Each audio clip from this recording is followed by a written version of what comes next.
Maya was still holding her coffee when Daniel said, "I think you should move out." He didn't look angry. He didn't even look at her.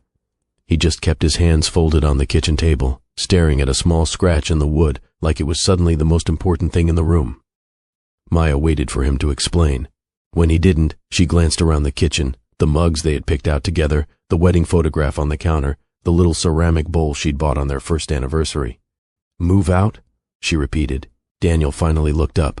"I think it would be better if you weren't here anymore." Maya's fingers tightened around the edge of the table. "Daniel, this is the house I nearly died saving you in." He looked away, and that was when Maya realized there was something he still wasn't telling her. Welcome to Mr. Hartley's story.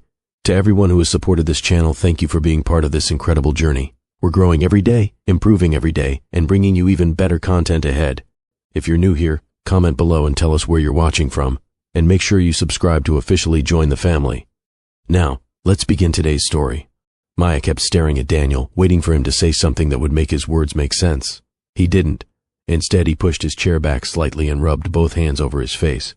She had seen that gesture before, usually when he was overwhelmed, usually when he was trying to solve a problem he didn't want anyone else to know about. But this time, she had a feeling the problem wasn't something Daniel was trying to solve. It was something he was trying to hide. 3 years earlier, before either of them understood how quickly a marriage could change, Maya and Daniel Carter were the kind of couple people rarely worried about. They lived in a 2-story house in Miami that wasn't enormous or especially fancy, but it had become theirs in all the small ways that mattered. Maya had chosen the curtains. Daniel had complained about the price and then admitted, 2 weeks later, that she had been right. They had a habit of grocery shopping on Sunday mornings, usually before the stores got crowded. Daniel pushed the cart while Maya walked beside him, reading labels and quietly putting things back whenever he reached for something neither of them needed. "You don't need 3 kinds of hot sauce," she'd tell him. "They're different. They're all red. That doesn't mean they're the same." She would give him a look. He'd put one bottle back. That was marriage for them.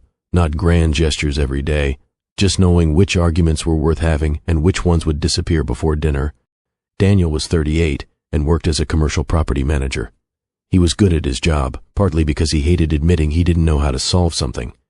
If a pipe burst at one of the properties, Daniel handled it. If a tenant called angry, Daniel handled it.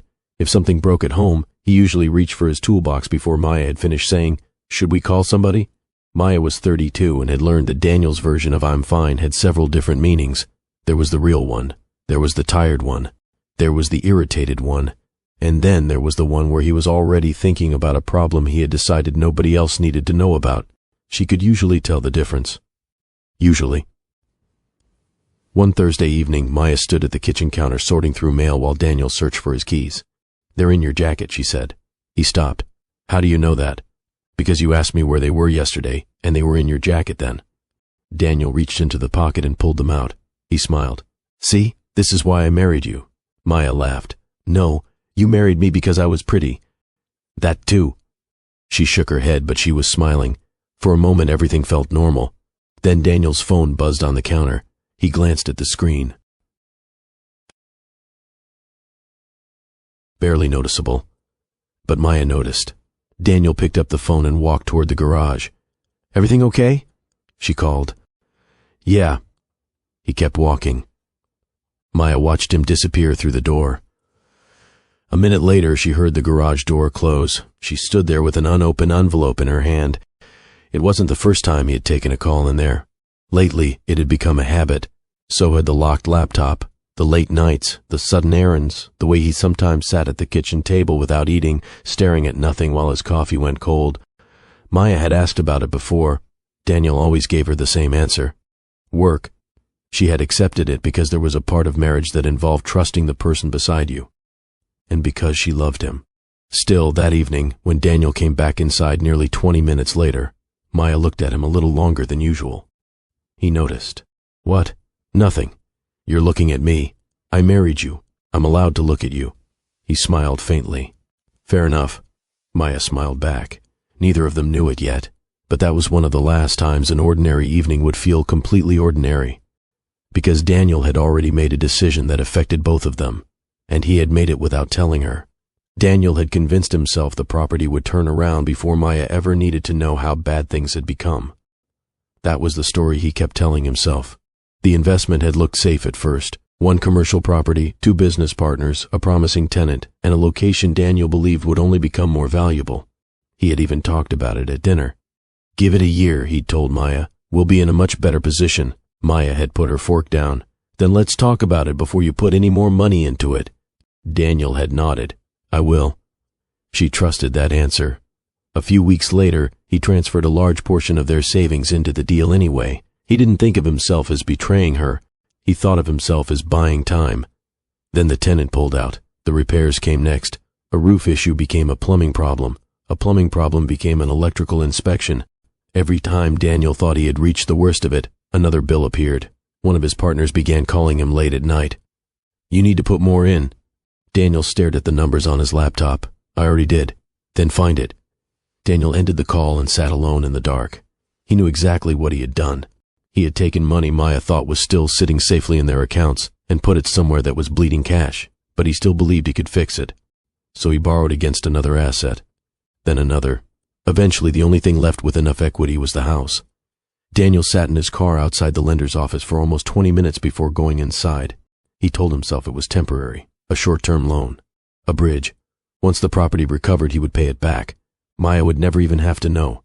That was the part he couldn't admit to himself. The secret wasn't getting smaller. It was becoming a life. At home, Maya began noticing the changes. Daniel started keeping his laptop locked. He took phone calls in the garage. He stopped leaving his phone on the kitchen counter. One Saturday morning, Maya walked into the bedroom and found him quickly closing a spreadsheet. "What are you working on?" "Just some numbers." "What kind?" "Work stuff." She stood there for a moment. "Daniel." He looked up. "What?" "You know you can tell me when something's wrong." His expression softened, but only for a second. "Nothing's wrong." Maya studied him. "You've said that 3 times this week." "Because it's true." She wanted to believe him. Instead, she nodded and walked away. That evening, they ordered takeout. Daniel complained that Maya had picked the wrong restaurant. Maya told him he could choose next time. He laughed. For 10 minutes, they sounded like themselves again. Then his phone buzzed. Daniel looked at it. He didn't answer. Maya noticed. "Who is it?" "Work." "On a Saturday?" Daniel sighed. "Maya, please." She stopped eating. "I'm just asking." "I know." He turned the phone face down. The silence that followed wasn't an argument. It was worse. It was the kind of silence that made 2 people realize they were beginning to measure their words. Maya eventually picked up her fork. "Forget it." Daniel reached across the table and touched her hand. "I'm handling it." She looked at him. "Handling what?" He hesitated. Then he squeezed her fingers. "Everything." Maya let him keep holding her hand. She didn't know that the house she thought was simply their home had already become part of Daniel's financial rescue plan, and Daniel didn't know that every time he told her everything was fine, he was making the truth harder to survive when it finally came out. A little after midnight, Maya woke to the smell of something burning. For a few seconds, she stayed still. Then she heard a sharp pop downstairs. "Daniel?" No answer. She sat up. Smoke was already pushing beneath the bedroom door. Maya jumped out of bed and opened it. The hallway was gray. She could hear the faint crackling below. "Daniel!" Still nothing. She ran toward the stairs, but the smoke coming up from the lower floor forced her back. Maya covered her mouth with her shirt and hurried toward the nearest exit. Outside, she stumbled onto the driveway, coughing so hard her chest hurt. A neighbor was already on the phone with 911. "Where's your husband?" the woman asked. Maya turned. The question hit her before the answer did. Daniel wasn't outside. She looked up at the second-floor windows. One of them was dark. The other was beginning to glow orange behind the curtains. "No." The neighbor grabbed her arm. "Maya, don't. He's still inside. The firefighters are coming." "I know. Don't go back in there." Maya pulled her arm free. She didn't think about the arguments. She didn't think about the money. She didn't think about the things Daniel had been hiding. She only saw that upstairs window. Then she ran. The front door was still open. Smoke swallowed her almost immediately. She bent low and pushed forward, coughing as she climbed the stairs. "Daniel!" No answer. She reached the bedroom and found him on the floor beside the bed. For 1 second, Maya froze. Then she dropped beside him. "Daniel, Daniel, wake up!" Nothing. She grabbed his shoulder and pulled. He barely moved. Maya tried again. Her burned arm screamed with pain, but she ignored it. "Come on." She dragged him toward the doorway. Something crashed behind her. Maya flinched and looked over her shoulder. Part of the ceiling had fallen. She didn't stop. She pulled Daniel into the hallway, got one arm underneath his, and began dragging him toward the stairs. By the time they reached the bottom, Maya could barely breathe. The front door was only a few feet away. She pulled again, then again, and somehow they made it outside. Firefighters rushed toward them. Maya let go. Someone caught Daniel. Another firefighter grabbed Maya before she collapsed. The rest happened in fragments. An ambulance, bright hospital lights, someone asking her name, a nurse telling her to stay awake, Maya remembering Daniel's face disappearing into smoke, then nothing. When she woke again, her left arm was bandaged. A nurse told her she had suffered smoke inhalation and burns. Maya's first question was about Daniel. "He made it," the nurse told her. Maya closed her eyes. She didn't cry, she just breathed. Daniel was unconscious for a while longer. When he finally woke, Maya was sitting beside his bed. His eyes moved slowly around the room before finding her. For several seconds, neither spoke. Daniel looked at the bandage on her arm, then at her face. "You came back." Maya looked down. "You were still inside." His eyes filled. "Why?" Maya frowned slightly, as if the question itself confused her. "Because you were still in there." Daniel turned his face away. A tear slipped down his cheek. Maya reached for his hand. He held it tightly. For the first time in months, she felt him completely present with her. She believed the fire had taken something from their home, but she also believed it had given them something back, a chance to start telling each other the truth. She didn't know yet that Daniel was holding her hand while keeping one of the most important truths of all completely to himself. For the first few days after the fire, Daniel barely let go of Maya's hand. He would wake in the hospital and look for her before he looked anywhere else. Sometimes she found him watching her while she slept in the chair beside his bed. "You should go home," he told her one morning. Maya opened one eye. "You first." He almost smiled. "I can't." "Then neither can I." Daniel looked at the bandage wrapped around her arm. "You shouldn't have gone back." Maya adjusted the blanket over her legs. "We've already had this conversation." "I know." He looked down at their hands.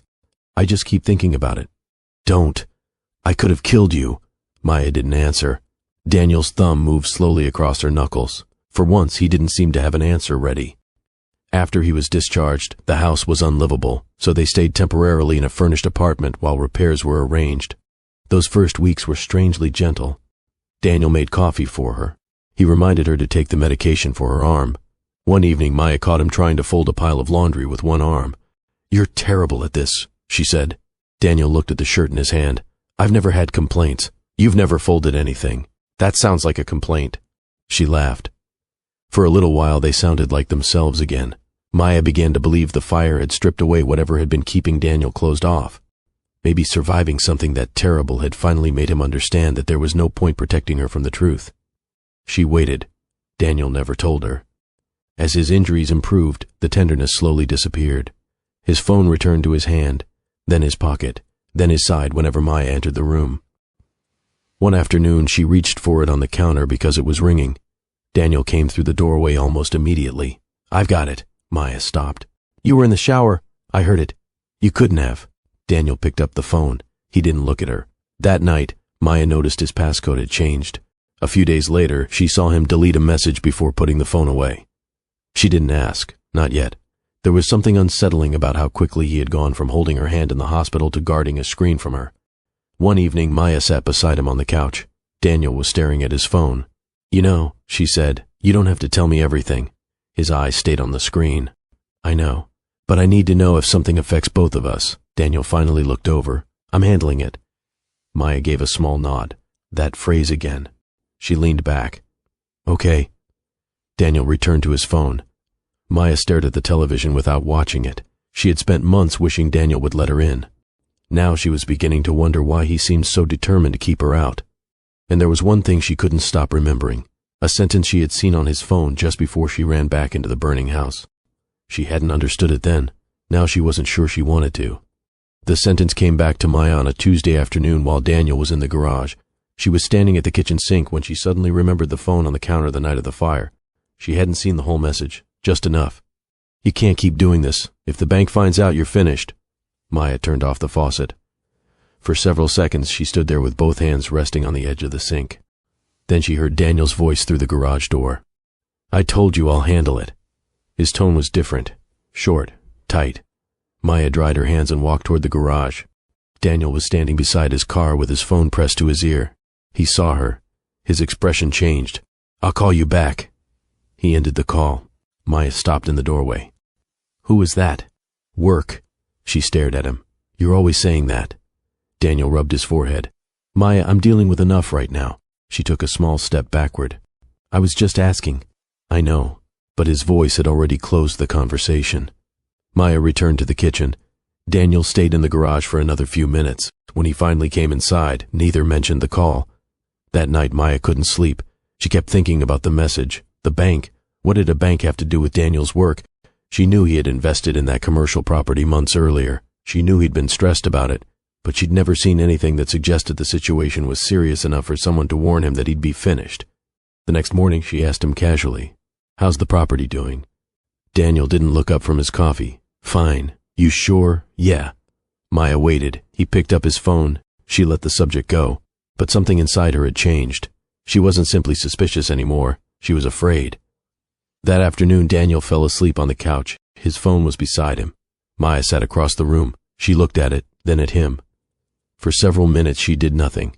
She knew what she was considering was wrong. She also knew that pretending everything was fine had already cost her months of peace. Maya stood. She walked over slowly. Daniel didn't move. She picked up the phone. Her hand trembled as she entered the passcode. It didn't work. She tried again. Nothing. Maya almost put it down. Then Daniel shifted in his sleep. She froze. After a moment she noticed his face relax again. She tried another combination. The screen unlocked. Maya's stomach tightened. She didn't scroll through everything. She searched the messages, names she recognized, names she didn't, numbers, payment reminders, conversations Daniel had apparently been having while telling her he was fine. Then she found the thread. Her eyes moved slowly down the screen. One message said, "The lender is asking questions." Another, "You can't keep covering this from personal funds." Then she saw the sentence that made her sit down. "If you don't resolve the property issue, they can move against the house." Maya stopped breathing for a second. The house. Their house. She looked across the room at Daniel. He was still asleep. Maya's thumb hovered over the screen. She could wake him. She could demand an explanation. She could ask him why their home was part of a financial problem she hadn't even known existed. Instead, she kept scrolling, and what she found next made her realize Daniel hadn't merely been hiding a bad investment. He had been hiding how close they were to losing everything. Maya read the messages twice before she could make herself believe them. The property wasn't simply struggling. Daniel was drowning. Their savings were mostly gone. He had borrowed money. He had moved money between accounts without telling her. And the house, the one place Maya had always believed was the safest thing they owned, had been used as collateral. She sat on the couch with Daniel's phone in her hand, listening to the quiet hum of the air conditioner. A message from one of his business partners appeared near the bottom of the conversation. "If the lender doesn't get paid, they can move against the house." Maya closed her eyes. She wasn't thinking about the money. Not really. She was thinking about every Sunday grocery trip, every mortgage payment, every time Daniel had told her, "We're fine." She had believed him because she had assumed the truth would eventually reach her if things became serious enough. Apparently it hadn't. Maya took photographs of several messages with her own phone. Then she put Daniel's phone exactly where she'd found it. He shifted slightly. Maya sat back down. A few minutes later, Daniel opened his eyes. "You okay?" Maya looked at him. "Yeah." He nodded and went back to sleep. She hated herself for lying, but she wasn't ready to confront him. Not after the hospital, not after the fire, not while his arm was still healing and his breathing still became difficult when he walked too fast. So she said nothing.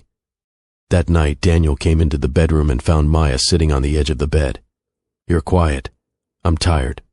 He studied her. "You sure?" Maya nodded. Daniel leaned down and kissed her forehead. For a second she almost told him. Then she remembered the messages. She watched him walk into the bathroom and close the door. Maya looked down at her hands. She had saved the evidence. She didn't know what she was preparing for. Maybe a conversation, maybe a lawyer, maybe the possibility that the marriage she thought she was protecting was already in trouble. She hated that she had become someone who needed proof before believing her own husband. But Daniel had taught her to doubt the words coming out of his mouth. And there was another truth Maya hadn't discovered yet. Before the fire, Daniel had received a warning about the electrical system in the house. The wiring near the lower level had been flagged. A contractor had told him the repair needed to be done. One of his business partners had told him too. Daniel had looked at the estimate and delayed it. He didn't have the money. Not anymore.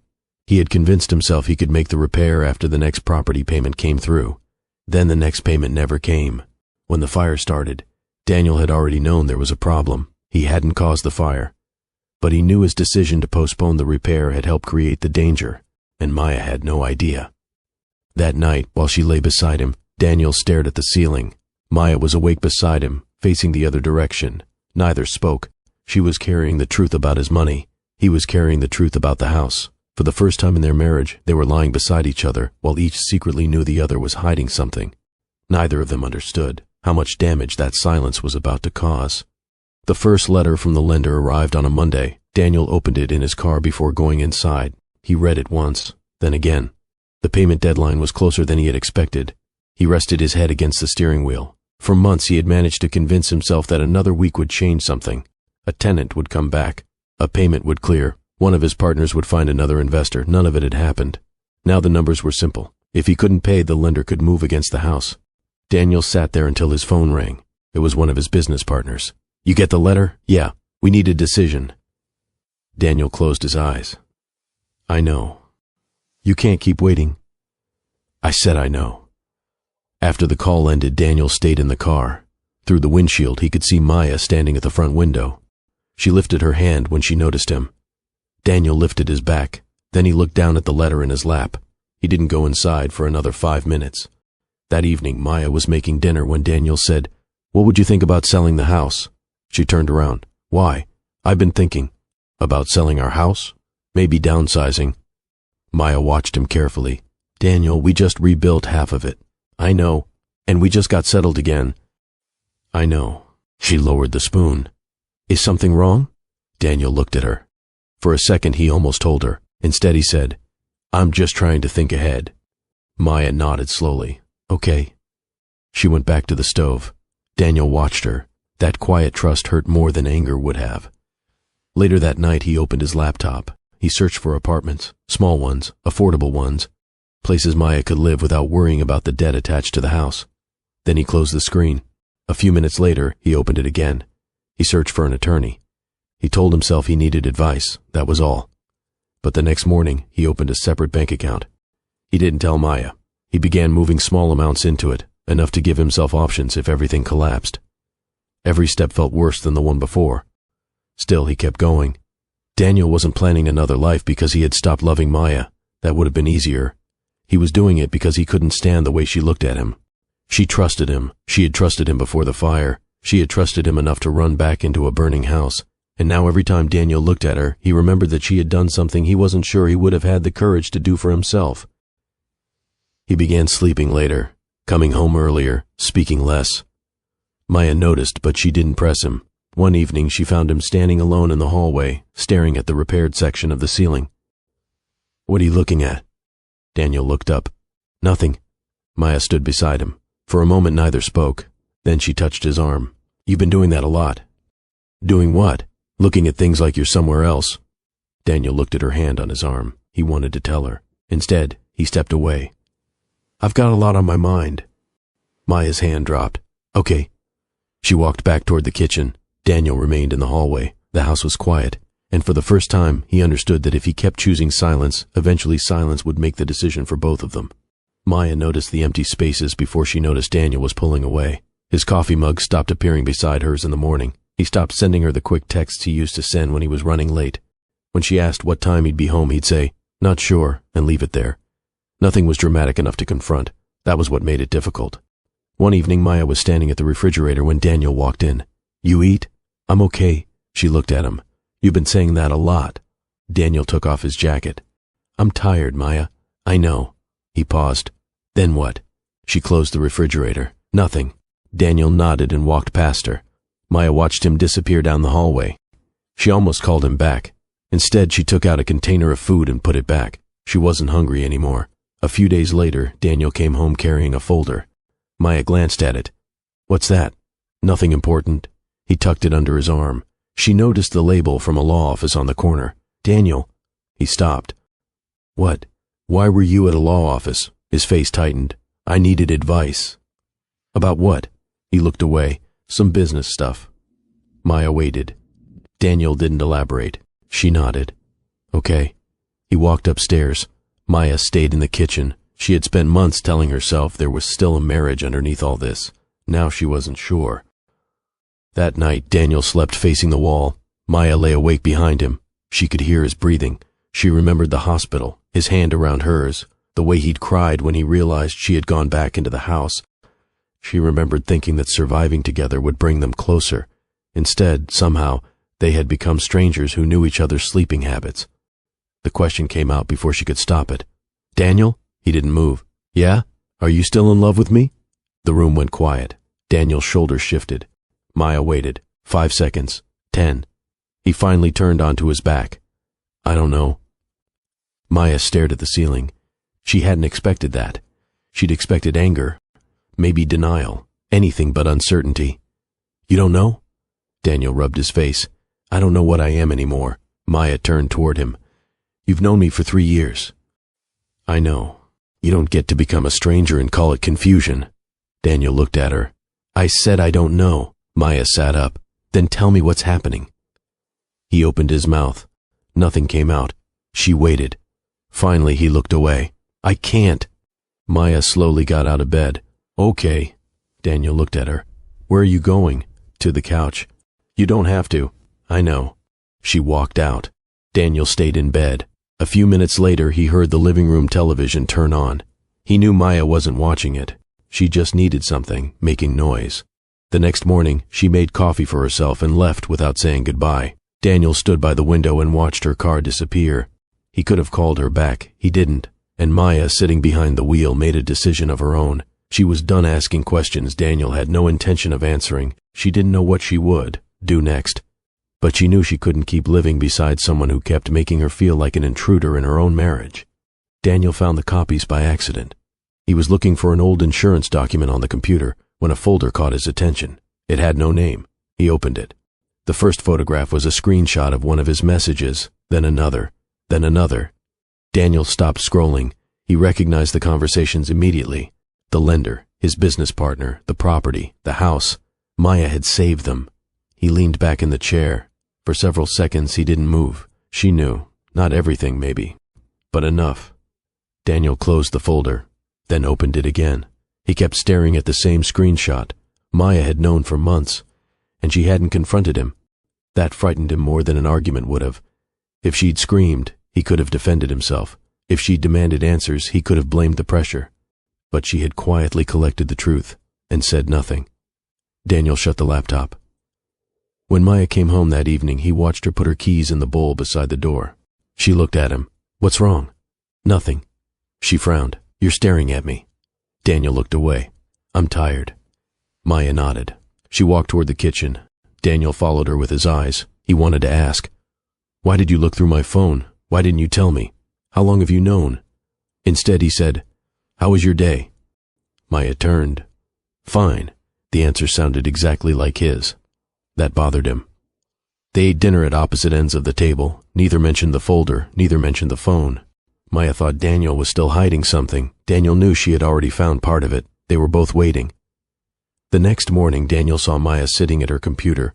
She closed the screen when he entered. He stopped in the doorway. For a moment they looked at each other. "You okay?" Maya asked. "Yeah," she nodded. Daniel almost laughed. They had both become careful with that word. He walked away. That afternoon, Daniel met with the attorney. He explained the debt. He explained the house. He explained that his wife didn't know the full extent of the situation. The attorney looked at him. "Then you need to tell her." Daniel stared at the table. "I know. You can't sell the property without dealing with that." "I know. And if you're separating, you need to understand what that means legally." Daniel nodded. He wasn't really listening anymore. He was thinking about Maya, about the fire, about her dragging him through the smoke, about the photographs on her computer. He had spent months believing he was protecting her from the truth. Now he understood something else. Maya had been protecting herself from him. When Daniel returned home, Maya was sitting alone in the kitchen. He stopped. She looked up. Neither spoke. Daniel wanted to tell her everything. Instead, he walked past her. Maya watched him go. That night, Daniel opened the apartment listings again. Then he closed them. He opened the bank account, then the attorney's email. Finally, he sat in the dark kitchen with his hands folded in front of him. He had run out of ways to pretend the marriage could continue like this. The problem was he still couldn't bring himself to tell Maya the truth, so he chose the one thing he knew how to do when a problem frightened him. He made a decision for both of them. He would ask Maya to leave. Daniel asked Maya to sit down after dinner. He had already cleared his plate. Maya hadn't finished hers. She noticed that immediately. "You're not hungry?" "Not really." She wiped her hands with a napkin and sat across from him. Daniel kept looking at the table. "What is it?" He took a breath. "I think you should move out." Maya didn't react at first. The refrigerator hummed behind her. A car passed outside. She looked at him. "Move out where?" Daniel swallowed. "I don't know, somewhere for a while." She waited. "Are you asking me to stay somewhere else?" "Yes." "For how long?" Daniel rubbed his thumb against the edge of the table. "I don't know." Maya leaned back. "Are you asking for a separation?" "I think we need some space." She stared at him. "Space?" Daniel nodded. Maya glanced around the kitchen. The mugs beside the sink, the wedding photograph, the small bowl she'd bought on their first anniversary. She had once stood in this same room barefoot at midnight, eating leftover cake because Daniel had forgotten to bring dessert home. She almost smiled at the memory. Then she looked back at him. "You want me to leave this house?" Daniel's jaw tightened. "I think it's better. For who?" He didn't answer. Maya waited. "Daniel," he looked up. "I can't do this with you here." "Do what?" He looked away. Maya's voice became quieter. "Is there somebody else?" "No." "Then what is this?" Daniel said nothing. Maya folded her hands together. "Did I do something?" "No." "Then why are you asking me to leave?" Daniel finally looked at her. His eyes were tired. "You know more than you're telling me." Maya went still. For a moment she thought about denying it. Then she realized there was no point. "How do you know?" Daniel gave a small, humorless laugh. "You weren't as careful as you thought." Maya's stomach tightened. "The phone?" He nodded. "You looked through it." She didn't answer. "You saved the messages." Maya looked down. Daniel's voice dropped. "You've known for months. I knew something was wrong. You knew about the money." "Yes, and you said nothing." Maya looked at him. "You didn't say anything either." Daniel opened his mouth. Nothing came out. The two of them sat across from each other, close enough to touch and farther apart than they had ever been. Finally, Maya asked the question she had been avoiding since the fire. "Why are you really asking me to leave?" Daniel stared at her. This time, he didn't have a quick answer, and Maya could tell from the way he looked down that whatever came next was going to change what she remembered about their marriage forever. Daniel stood up, walked to the counter, and poured himself a glass of water. He didn't drink it. He just held the glass. Maya watched him. "You used the house as collateral, didn't you?" Daniel's eyes closed briefly. "Yes." The word landed quietly. Maya looked down at the table. "How much?" "Enough. That doesn't answer me." "I know." She waited. Daniel finally sat back down. "I put money into the property." "I know that. More than I told you." Maya's jaw tightened. "How much more?" Daniel hesitated. "Most of our savings." She looked at him. "You told me the savings were still there." "I thought I could replace it." "You thought?" Daniel nodded. Maya pushed her chair back slightly. "And when that didn't work?" "I borrowed, without telling me." "Yes." "And then you used the house." Daniel looked down. "Yes." Maya stared at him. She could feel her pulse in her throat. "I asked you not to make major decisions without me." "I know." "You agreed." "I know." "Then why?" Daniel rubbed his face. "Because I thought I could fix it." Maya gave a short laugh that didn't sound like laughter. "You keep saying that." Daniel looked at her. "I was trying to protect us." "No." Maya's voice was quiet. "You were trying to protect yourself from having to tell me." Daniel didn't argue. That silence told her enough. Maya looked toward the repaired section of the ceiling, then back at him. There was something else. Daniel went still. "The electrical system." He didn't move. Maya watched his face. "You knew?" Daniel's eyes dropped. "Yes." Her chair scraped the floor as she stood. "You knew there was a problem?" "Yes." "Before the fire?" "Yes." Maya took a step backward. "How long?" "A few weeks." She stared at him. "A contractor told you?" Daniel nodded. "And you didn't fix it?" "I couldn't afford it." "You couldn't afford it." "I was waiting for money to come through." Maya's eyes filled, but she didn't wipe them. "So you knew there was an electrical problem in this house?" "I didn't know it would." "You knew." Daniel stopped. Maya's voice shook. You knew and you let me sleep here. I thought I had time. She stared at him. Daniel looked miserable. I thought I could fix the property, get the money back, pay for the repairs. I thought. You thought. He stopped talking. Maya looked around the kitchen. The same kitchen where she'd made coffee. The same kitchen where they'd laughed. The same house where she had run upstairs while smoke filled the hallway. You could have told me. I was ashamed. I would have been angry. I know. We would have fought. I know. But I would have known. Daniel looked at her. That was the part he couldn't defend. Maya had spent months believing the fire was the worst thing that had happened to them. Now she understood it wasn't. The worst part was that Daniel had known something was wrong and had still let her believe she was safe. She sat down slowly. For a while neither spoke. Then Daniel said, almost under his breath, I'm sorry. Maya looked at him. She didn't say she forgave him. She didn't say she hated him. She simply asked, when you looked at me after the fire, what did you see? Daniel's eyes filled. The person who saved me. Maya swallowed. And you still couldn't tell me the truth. Daniel looked down. No. That answer hurt more than anything else he had said, because now there was nothing left to uncover, only what they were going to do with the truth. Daniel expected Maya to argue. She didn't. She went upstairs and pulled a suitcase from the closet. Daniel followed her to the bedroom doorway. Maya! She folded a sweater and placed it inside. Where are you going? I don't know. You don't have to leave tonight. She stopped. You asked me to leave. I know, but what? Daniel looked down. I just didn't mean. Maya waited. He couldn't finish. She zipped the suitcase. Daniel watched her pick up a pair of shoes from beside the bed. You can stay here while we figure this out. Maya looked at him. You already decided I shouldn't. I was angry. You weren't angry. Daniel said nothing. You were scared. He looked away.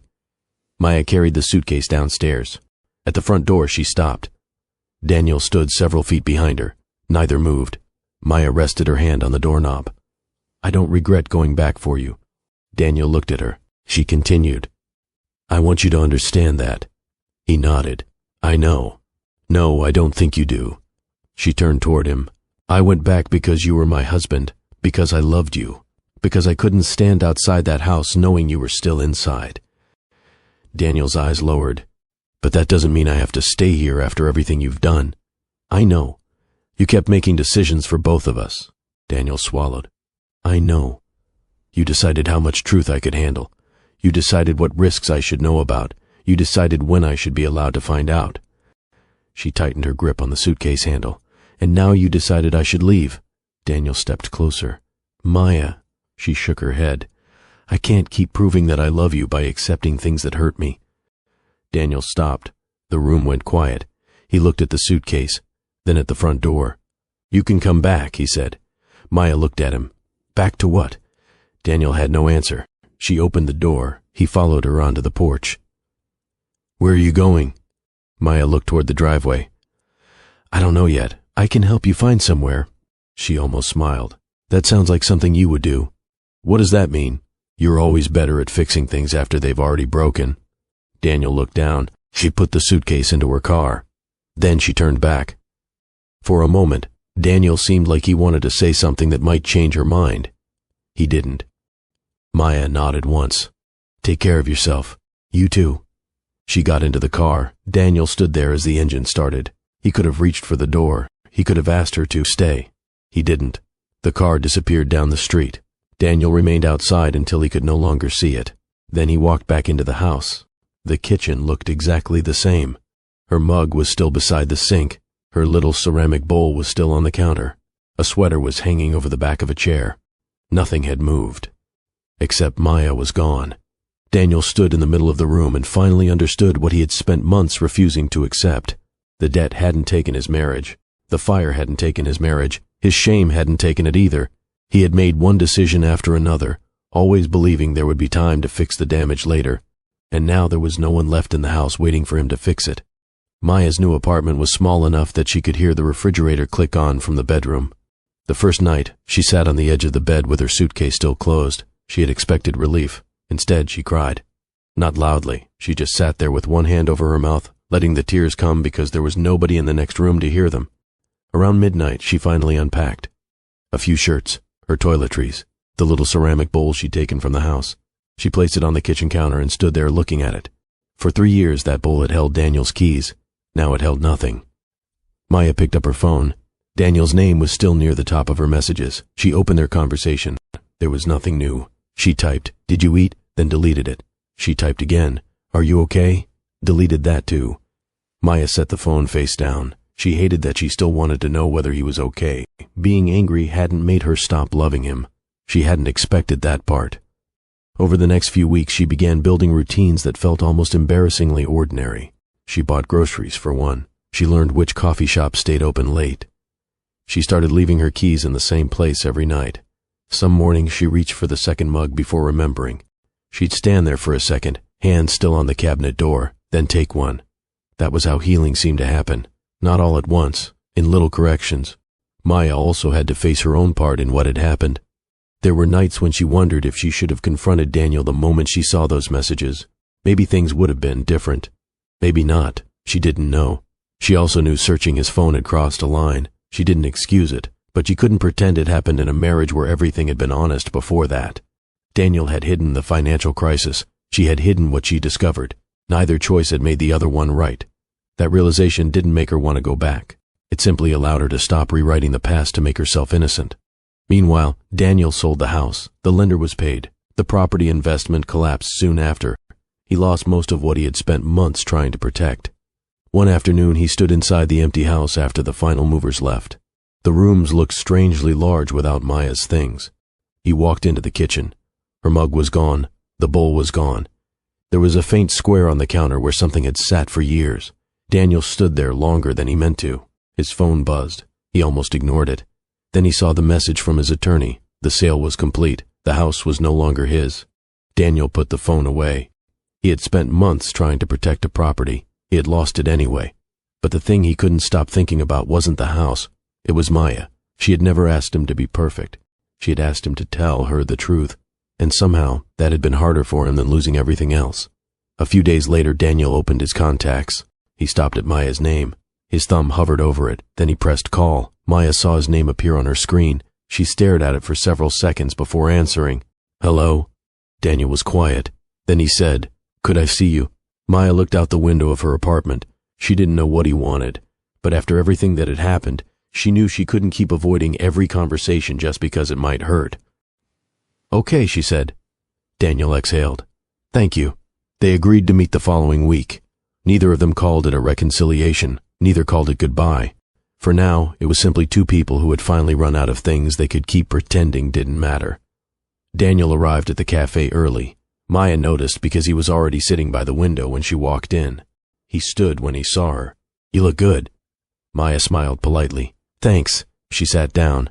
Daniel sat across from her. For a few seconds, neither touched the menu. "You want coffee?" he asked. "I already had some." "Right." The silence wasn't hostile. It was simply unfamiliar. Daniel looked at his hands. "I've rehearsed this conversation about 20 times. Maya gave him a small look. "That sounds like you." He almost smiled. Then the smile disappeared. "I owe you an apology." Maya didn't interrupt. Daniel took a breath. "I was ashamed." She looked at him. "Of what?" "Everything." He paused. "The money, the house, the fire, you." Maya's eyebrows tightened. "Me, not because you did anything." He shook his head. "Because every time I looked at you, I remembered what you did for me." Maya said nothing. Daniel continued. "You walked into that house while I was inside. You could have died." He looked down, "And I'd spent months lying to you." Maya leaned back. "So you pushed me away?" "Yes, because you felt guilty." Daniel nodded. "I didn't know how to sit with it." Maya looked through the window for a moment. "You could have just told me." "I know. You keep saying that. I know." She gave a quiet sigh. "I don't need you to keep agreeing with me." Daniel looked at her. "I don't know what else to say." "That might be the first honest thing you've said." He looked down. Maya folded her hands on the table.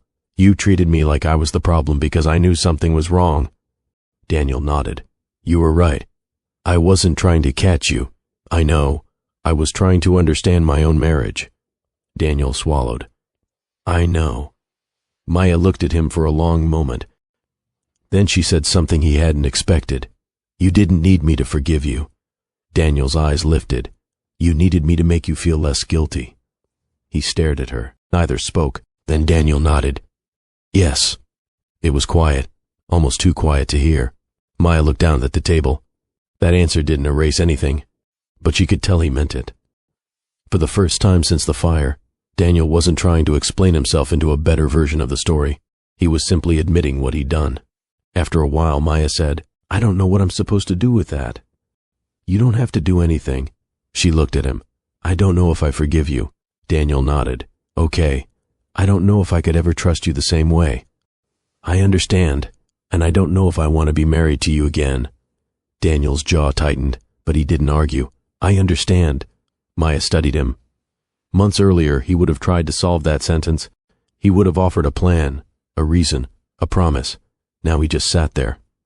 Finally, Maya said, I hope one day we can remember each other without being angry. Daniel looked down. I'd like that. They stayed another few minutes. Nothing was repaired. Nothing was promised. But when they stood to leave, the conversation felt different from every conversation they'd had before. For once, neither of them was trying to win. Daniel held the door open. Maya stepped outside. He followed. Then he stopped. Maya? She turned. There is one thing I've wanted to ask you. She waited.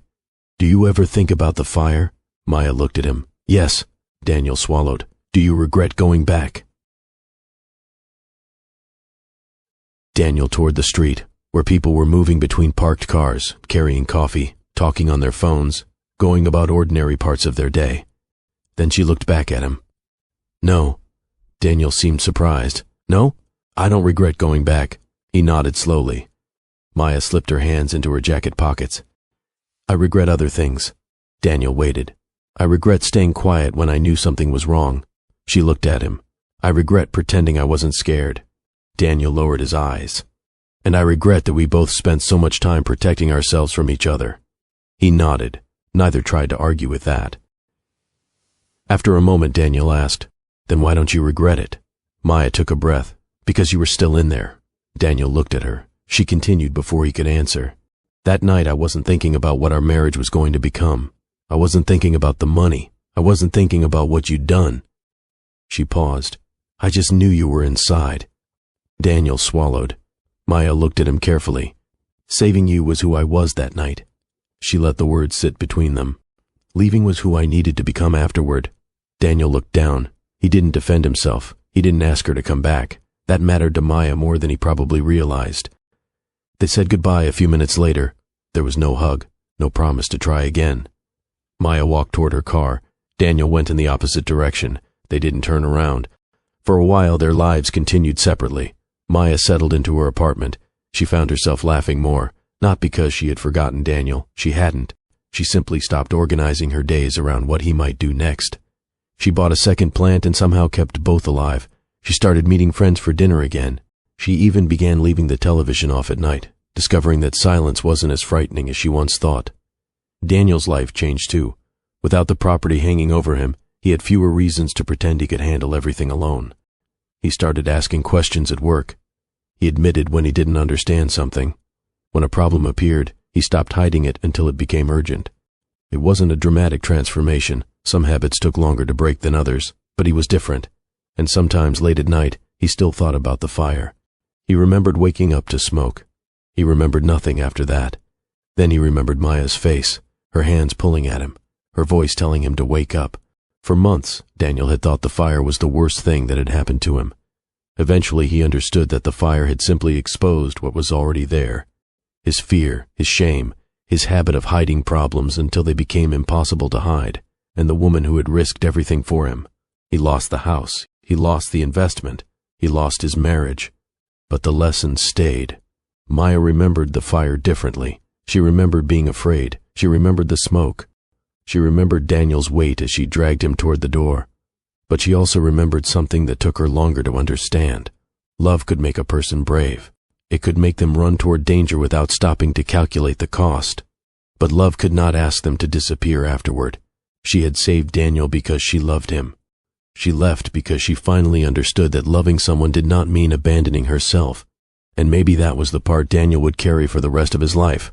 Not the debt, not the house, not even the fire. Maya, the woman who saved him when he couldn't save himself. The woman he pushed away because he couldn't face what he'd become. and the woman who eventually walked away without regretting the life she had once tried so hard to save. They had changed each other permanently. They simply weren't meant to remain together. Sometimes a relationship ends because love disappears, and sometimes it ends because love alone isn't enough to make two people honest with each other. Maya never regretted saving Daniel. Daniel never forgot that she had. And that was where their story finally ended, not with hatred, not with a perfect reunion, but with two people learning to live with the truth they had spent too long avoiding.